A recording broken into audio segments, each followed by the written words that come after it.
All right, as we rush to the end, perhaps rushing to the end of American Sickness by Elizabeth Rosenthal, I wanted to cover two chapters today, 15 and 16, about basically drug costs, and there's another one in there. We'll get to it in a second. But the point being is that 15 and 16,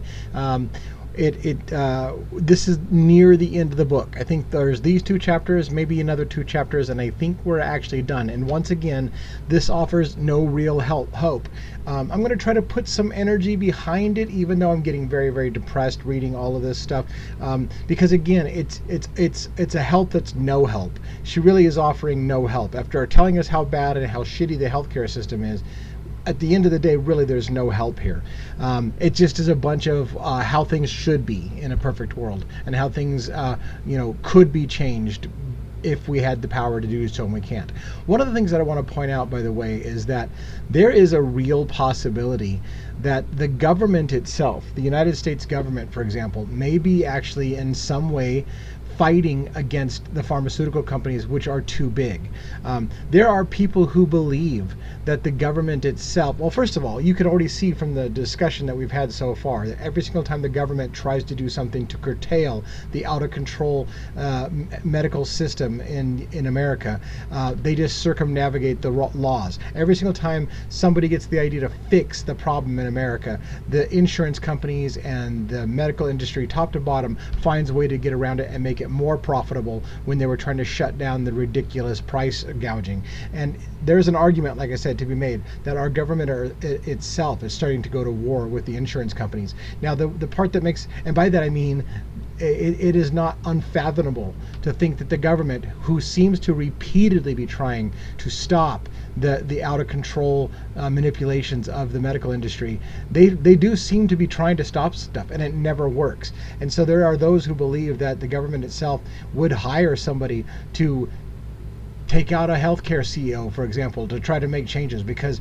anything we do to try to stop this juggernaut isn't working. Now, maybe that sounds absolutely crazy, but there are some who believe, just as a food for thought, that the government itself could have hired a hitman, for example, to take out Brian Thompson. And maybe that hitman is going to have some kind of under the table agreement that they're not going to pay the ultimate price for it. Now, I don't think that's necessarily what's happening in the Luigi Mangione case. Let me get that straight. But the point being is that these things are not completely out of reach of thinking when you look at how much the government has tried to fix the problem and can't. The only reason why I am reluctant to think that the government really tries to fix the problem is that politicians are bought and paid for by our pharmaceutical companies in the medical industry. So I don't sure, maybe you have some people in Congress, some presidents who want to make a change for the better, but our healthcare system has bought off our entire government.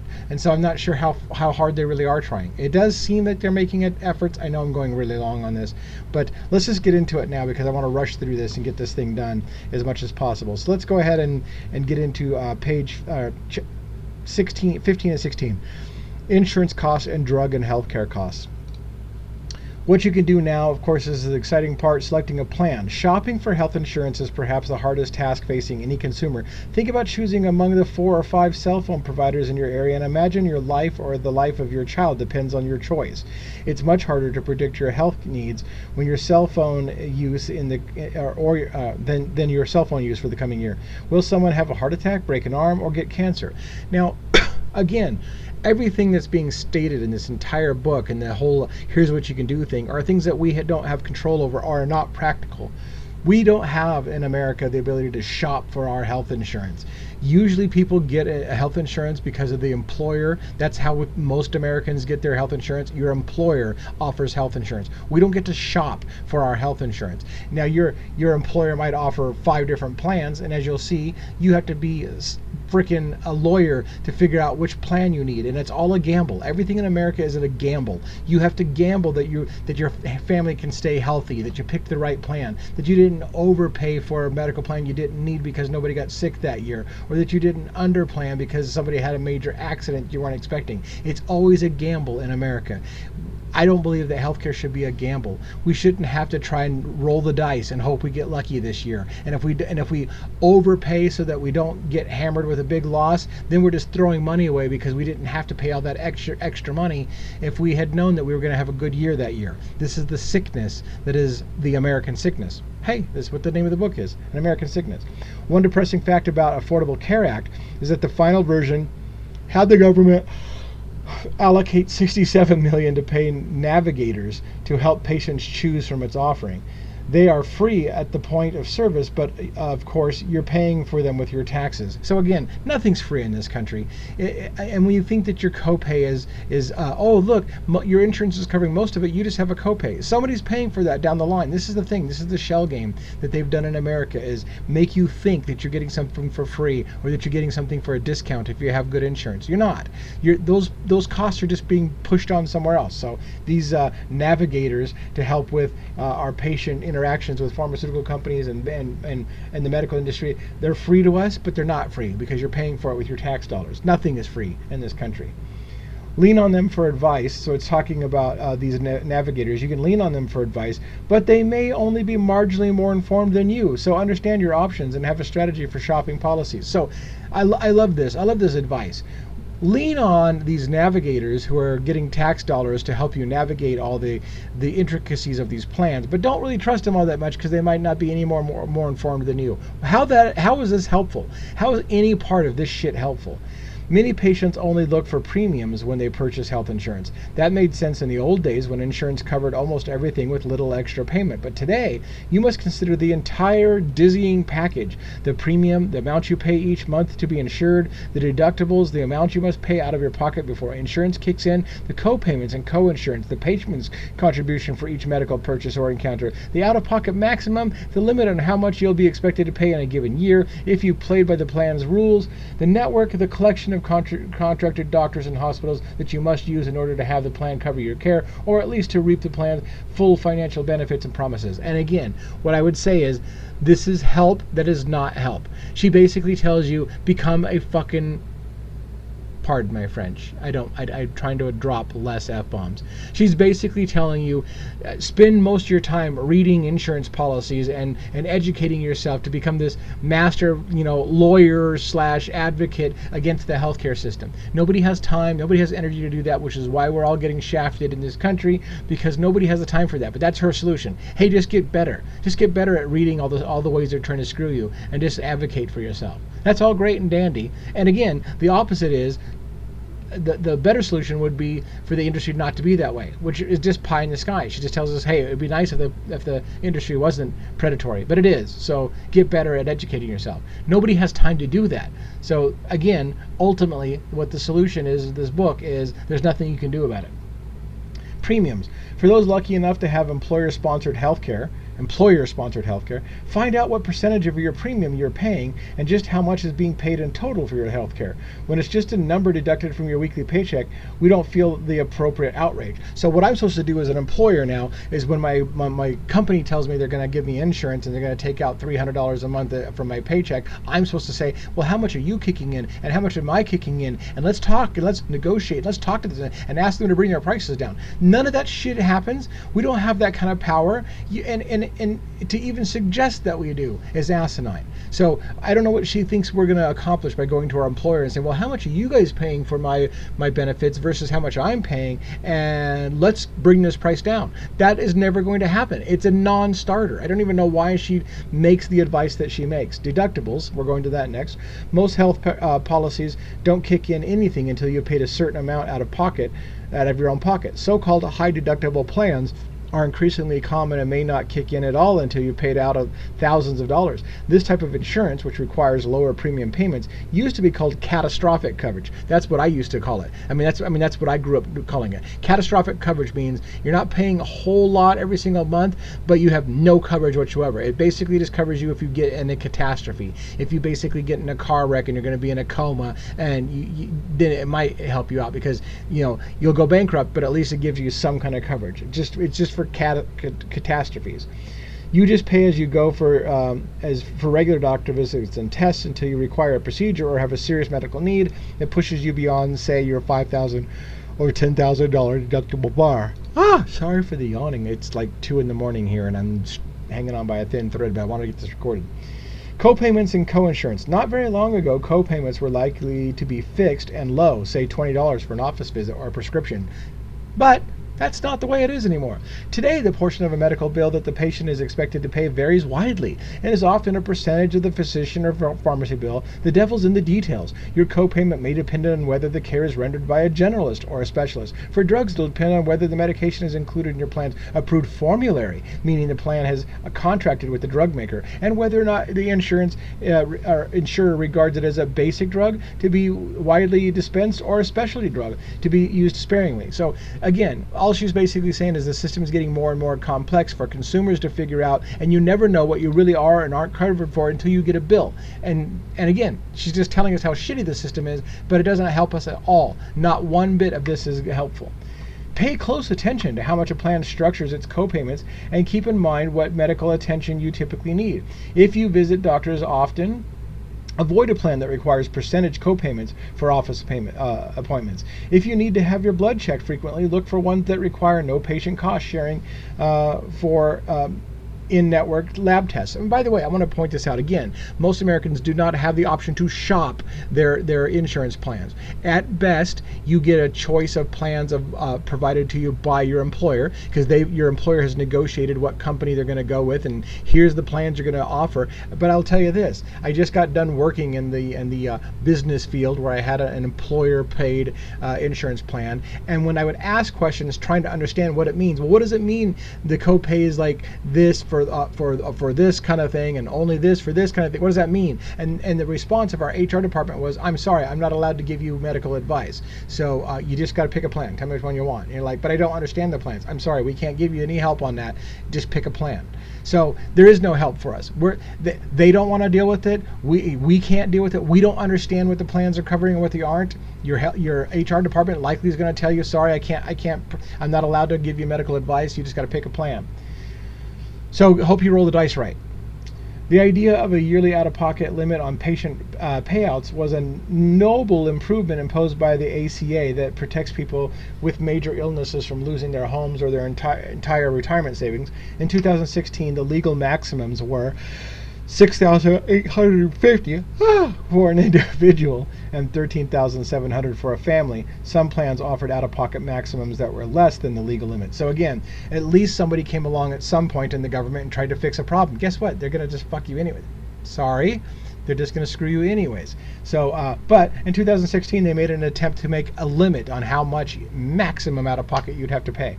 But as with deductibles, you must have a very clear understanding of how your insurer defines these limits and what counts towards them. So here's what happened. So the government comes in once again and sets a limit. Hey, you can only charge somebody $6,850 maximum out of pocket for an individual, or $13,700 for a family. That's maximum you can charge them. And the insurance company said, okay, we can work with that. We need more than that. So what we're going to do is we're going to redefine what things we're covering so that we will reach your maximum on this type of thing, but you have other things that aren't covered by that, and therefore there's no cap on that. I don't know if I'm making any sense. The point being is that what she's telling you is that all that happened was the industry decided to change what it was that was under that max, and they just build new things in different directions. I know this is super confusing. It is designed that way. They designed it to fuck you. Oh my gosh, too many F-bombs at this time in the morning. I'm sorry. So in 2016, they had a cap, but once again, the common theme, insurance companies found a way around it. So for example, some insurance do not count drug costs or may continue to ask for co-payments for office visits even after you've reached your magic number. The magic number is your out-of-pocket maximum. So even though the government came in and said, hey, there's a maximum you can take up from somebody, which is $6,850, well, they found ways to make it so that you still have to pay your co-payment to your doctor, whether or not you've made the $6,850 out-of-pocket maximum or not, because they just find ways to manipulate the system. Treatment that you considered necessary but was never approved by your insurance is unlikely to be counted. So in other words, if you get something done that your insurance didn't approve, that doesn't count towards your out-of-pocket maximum. That's just extra bonus shit you had to pay. You still haven't met your out-of-pocket maximum. And by the way, you never know when what you're getting is going to be covered under your insurance or is not going to be covered under your insurance. So again, all they did is basically say, okay, so we have a maximum that we can pay out if it's covered under insurance. I'll just not cover it under insurance. That way you can just keep giving us money. I don't know. It's fucking...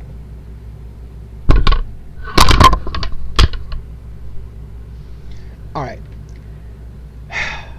This means that you must be vigilant. You must be vigilant. Here you go. Here's some practical advice. You must be vigilant about securing pre-approval and sending in claims forms even before you've reached your deductible so that you get proper credit towards the magic number when insurance is obligated to take over the costs. So you have to do a bunch of extra work, and you need to figure out how to make sure they're not going to screw you, which is a game that you can't win because they've got it all figured out and we are confused.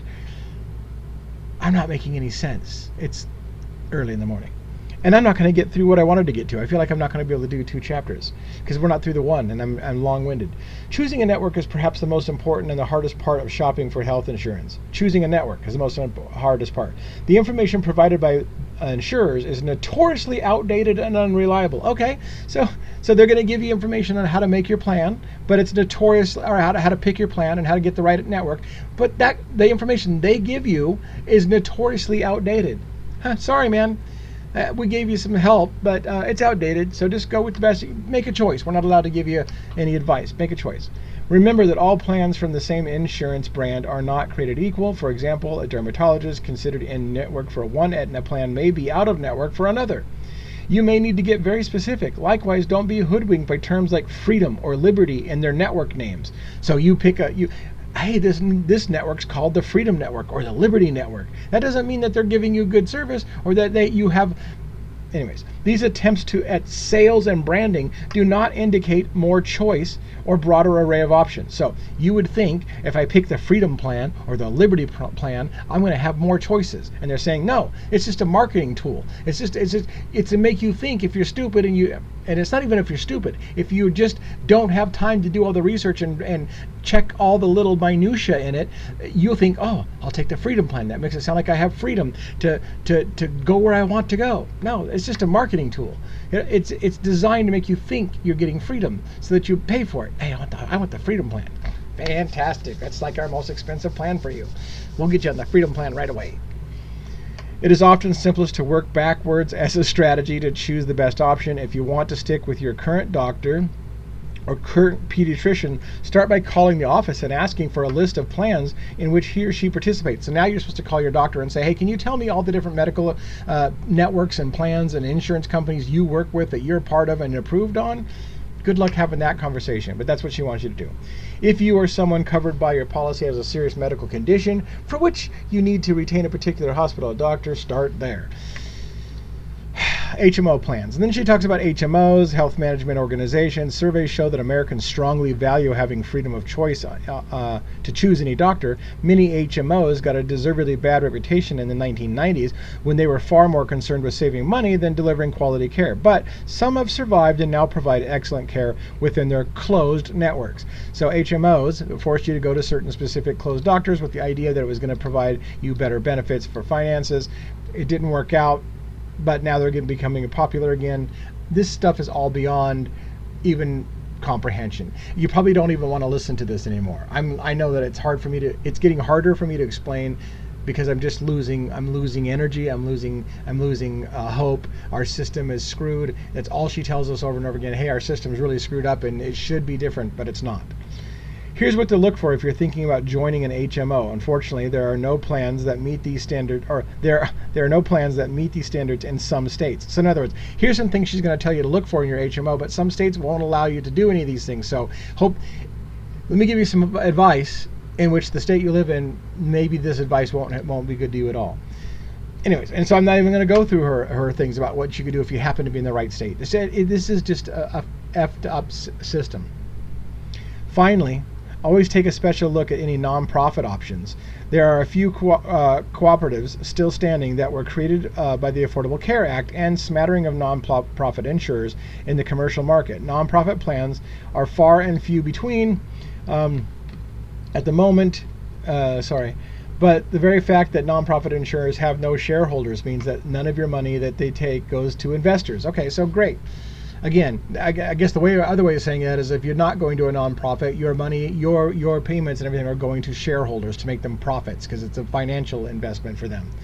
An industry rife with gamesmanship, the choice to go with an insurer that labels itself nonprofit requires due diligence. What they're saying there is be careful when somebody lists themselves as not-for-profit because they're probably still for profit. They've got gamemanship. They're faking it out and telling you that they're not-for-profit, but they really are. So you, as the consumer, need to spend a lot of time researching. When you say not-for-profit, are you really not-for-profit, or do you have shareholders that you pay? And that's on you, consumer, to go question them about whether their nonprofit status is really nonprofit or if somebody's still making a profit off of it. So good luck with that as well. System change, what we want from insurance. This is almost pointless. I'm going to wrap up here and then I'll decide if I'm going to pack in another chapter in this video because it's going long. I'm running out of energy. I'm going to cut it off here and then it may be a 2-for-1 or it may be it. System changes we want from insurance. We deserve a simpler, more transparent system for choosing insurance. There are reforms that could make this possible. Employers and insurance regulators could do a lot to curb the system excesses today by exercising powers they have a right now and applying those laws that are already on the books. But they won't. So again, what she's doing is spending a lot of time telling us what they could do, but they won't do. They could fix the problem, but they're not going to. They could if they wanted to, but they won't. So there you go. That's going to be a nice conclusion of the chapter once again. Most state insurance commissioners have been far too passive thus far in regulating and policing policies, in part because their backgrounds make them disinclined to do so, and also because there is little organized public pressure. So most state insurance commissioners who are supposed to put regulations on the insurance industry are too passive because they've been bought off by the insurance companies. Okay, anyways. With little upfront policing, health insurance provider directories are almost laughably inaccurate and formulators are no better. So no upfront policing. So health insurance providers that will give you directories or formularies about what drugs are, they're laughably inaccurate, and it doesn't matter because nobody polices it. So they can just tell you whatever they want, and you as a consumer are supposed to figure out if they're correct or not and double check them all and fight against a system that nobody can fight against. Consumers should be able to expect some fair standards. Here we go with the shoulds and coulds. Consumers should be able to expect some fair standards from the health insurance policies, standards that states should mandate and enforce. If yours does not live up to these standards, complain in a loud voice to your company and your insurance commissioner, and then get labeled as a troubled employee or a customer, and then they'll cut you off, because that's what she told us happens as well. When you complain, you're marked down as a difficult customer or patient, and they stop dealing with you. But go ahead and complain loudly and see how that works out for you. If a procedure is listed as covered under a plan, then all tests and ancillary services normally associated with the procedure should be covered. Great. That's not how it works, but it should be. So thank you, Elizabeth, for telling us that it should be that way. It's time to put an end to surprise out-of-network bills for anesthesia and pathology or intraoperative monitoring. It's time to put an end to that. How do you do that? I don't know. It just should happen. A patient should pay only in-network fees if there is no other choice but to use a facility or a provider outside the network for treatment. So that's what it should happen, but it's not going to happen that way. Directories should not be able to list meaningless categories to describe doctors and hospitals, but it's going to continue to happen. That's just what it should happen. I'm getting sick to my stomach listening to how things should be, but aren't going to be that way. Most important, we need to hire consumer advocates, not industry gadflies, as state insurance overseers. So let's hire people to work on our behalf and fight the system so we can spend our money to another person. Anyways, if we pay attention, we can influence who gets these jobs. Look up your state insurance commissioner. In 37 states, governors appoint insurance commissioners quietly with little public scrutiny. In Virginia and New Mexico, they're appointed by a multi-member commission. This is an extremely important position for your health care, which deserves public vetting. If you do happen to live in a state where the insurance commissioner is an effective official, pay attention to this down ballot issue. Again, nobody has time to do the things that she's stating in here. This is advice that is not advice. It's asinine. Our employers and unions through which most of us buy insurance should demand new types of patient-centered products from health insurers with whom they negotiate. They should. Thank you for telling us all the things that should happen in a world where it doesn't happen. Insurance policies designed to meet patient needs. Though new insurance products have been effective at protecting the industry's revenues, we and our employers should demand new types of plans that promote better health and more affordable health care for us instead. Great, we should demand that. Let's see how that works out for you. So that's it for chapter 15. Let's go ahead and take a break. Let me myself into the state of mind whether I can handle finishing this book and chapter 16. And then by now I would be checking out if I were you. I'm getting so irritated, so angry. You can again see every time the government tries to fix something, it gets worse and worse for Americans. There apparently is no solution on the horizon. All right, I've decided to go ahead and press with 16, so it looks like we did the first chapter 15 in about 25 minutes. We'll do this hopefully in another 20 minutes, and we'll be done in less than an hour, which is about what I like to keep these at. So let's just get moving. Chapter 16, drugs and medical devices. I can't wait to see where this is going to go. Americans comparison shop for cars, bread, electronics, and just about everything else except prescription drugs. That's because it's stupid.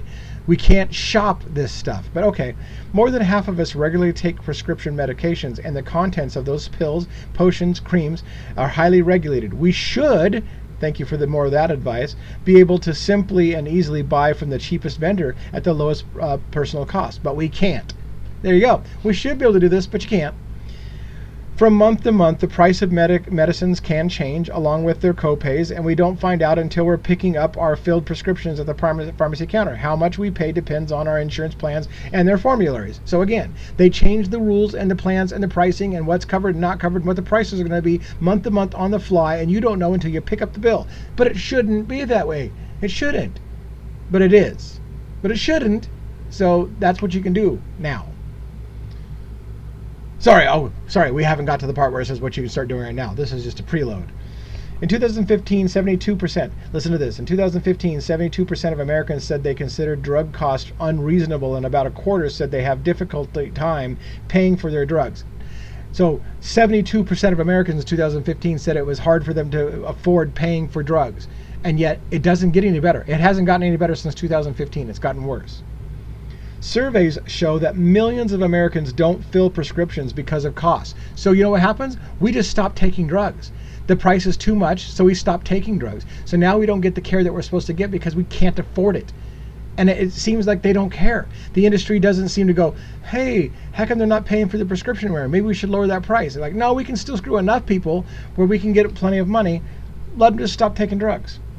The government will eventually, here's the thing, the government will eventually take action to address the burdensome drug expense inequities since virtually every politician has recognized this as a major problem. So, Elizabeth Rosenthal is telling us again, the government knows that there's a problem in America. They know that this is a crisis in America. They keep trying to fix it, and it keeps getting broken by the health insurance industry who circumnavigates it. Eventually, Elizabeth Rosenthal says, it's going to get fixed. But that's not something we can fix.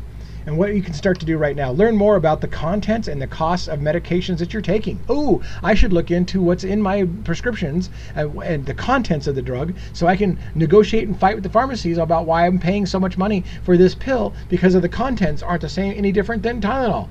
But yeah, let's see how that goes for us. Thank you for that advice. Let's see how that goes for us. Many expensive prescription medicines are just reformulations of older versions of the same drug, creatively repatented and not improved.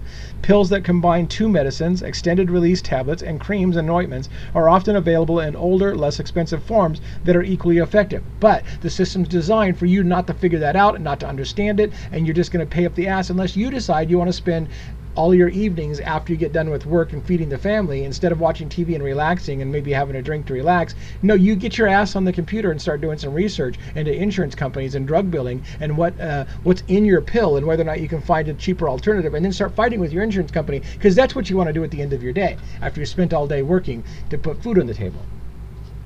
Ask your pharmacist or doctor if there are any more cost-effective ways to take prescribed medication. So there she's talking about, okay, so the doctor says, take this pill 3 times a day, whatever. Is there a different way I can take this pill and to make it last longer? Have that discussion with your pharmacist. Well, hold on. we'll get into how that's going to go by Elizabeth Rosenthal in a minute. My favorite antibiotic, here's a good one. My favorite antibiotic for smearing on infected cuts is a prescription preparation called that word, brand name Bactroban, which is available in ointment or cream form. The clear ointment, which is older and off patent, costs $10 a tube. The white cream, which the drug company created when the ointment patent was about to expire, is no better or worse in my experience and costs $115. So there you have it. If you're not smart enough to realize that you could get the same thing for $10 that they're charging $115, then you just buy the $115 thing and you take it. And now you have to dump a cat off my table. All right. So check your insurance. Now we have to do more work after we got off work with our day and fed our kids. Check your insurer's formulary to find out if there are different strengths of medication that can be covered. One patient saw her co-payments for her usual dose of thyroid drug quadruple overnight to nearly $300 a month because that strength was removed from her insurance preferred formulary. But she discovered that she could negate the increase if she bought a higher dose still in the formula and cut the pills in half. So again,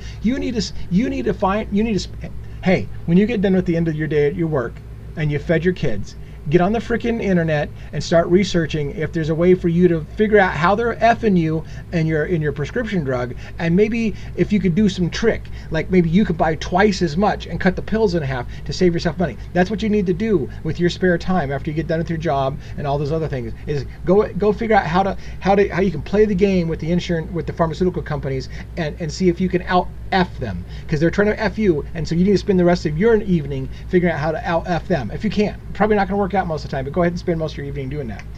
GoodRx.com, a website and mobile app, will give you the cash price of every medicine at pharmacies in your area and provides coupons for discounts, the price that you'll pay if you forego using insurance. Oh, this is a great one. You'll find out that you can sometimes actually get a cheaper deal if you just don't use insurance. You're going to pay more. You'll pay more out of your pocket for some prescriptions if you buy it with your insurance than if you just said, hey, what's the cash price on this? So again, now you should spend time fighting with your pharmacy.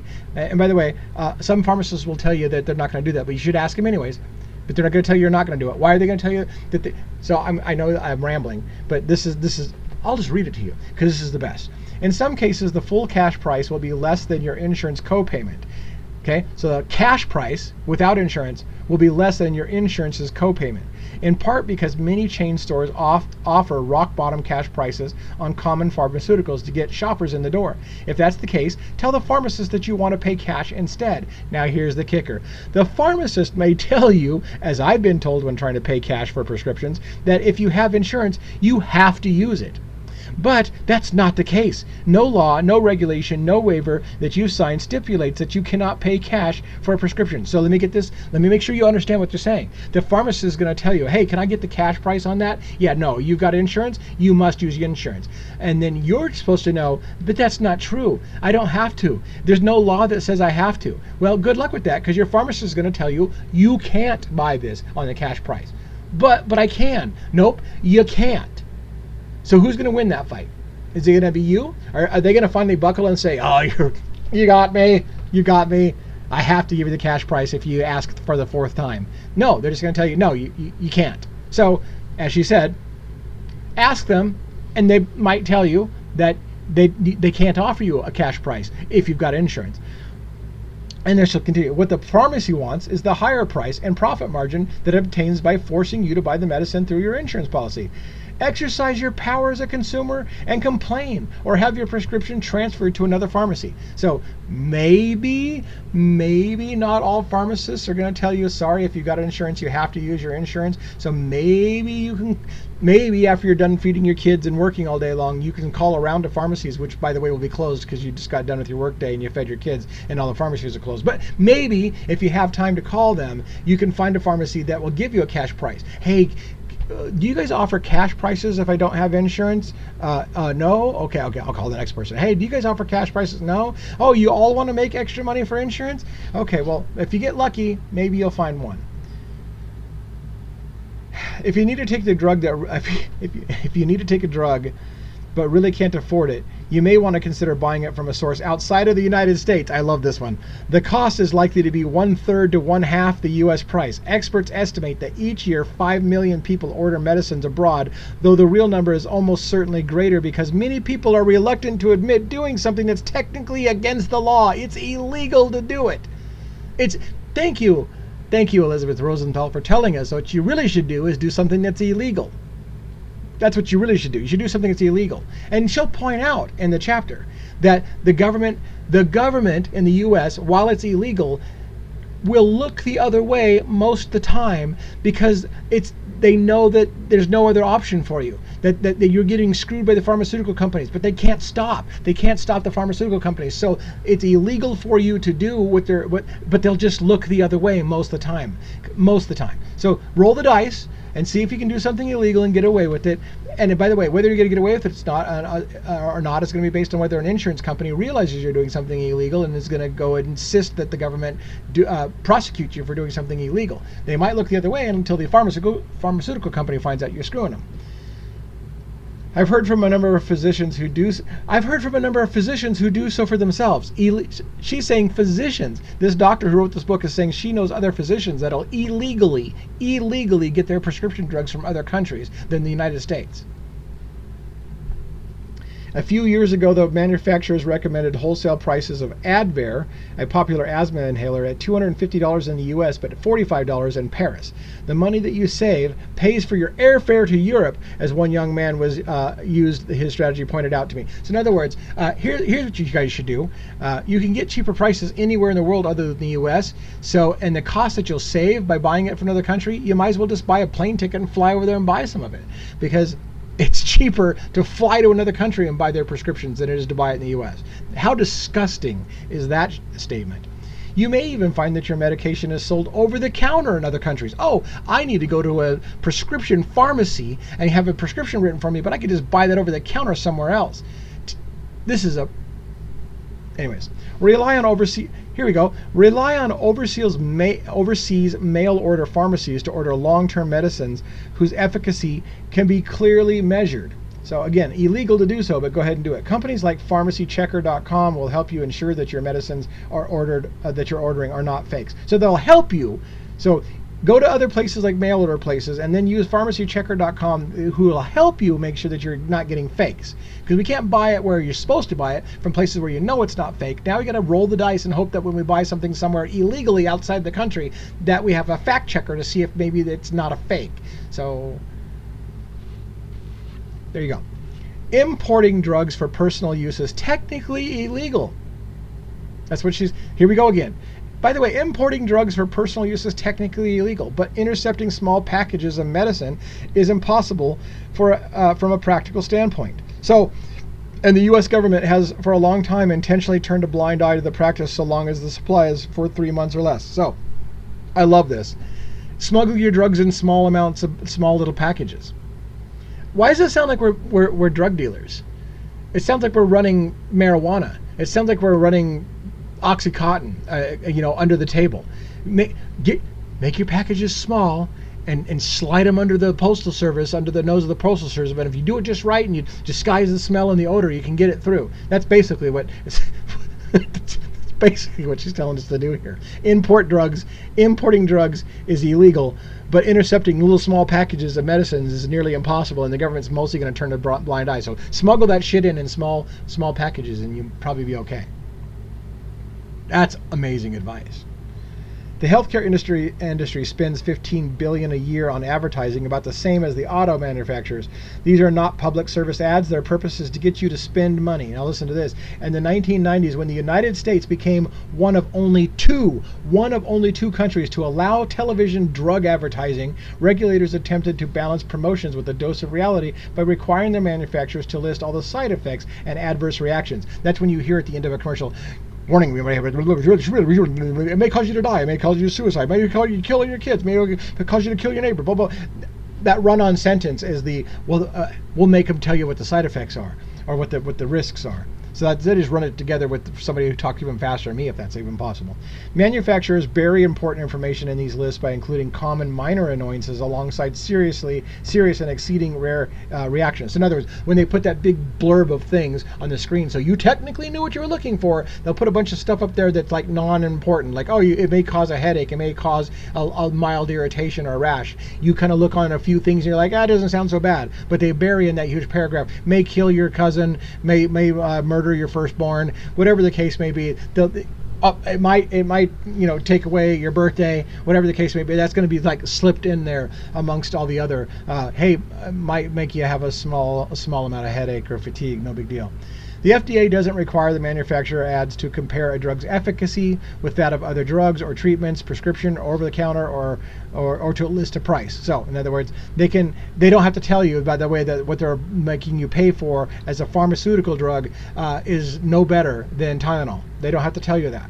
So hey, this is $250 a bottle. I don't have to tell you that Tylenol over there for $10 does the same exact thing. I don't have to tell you that. Good for you. Good for you. You better be smart enough to figure it out. Spend some time after you get done with work and feeding your kids figuring out which one of those things you can buy over the counter that are cheaper.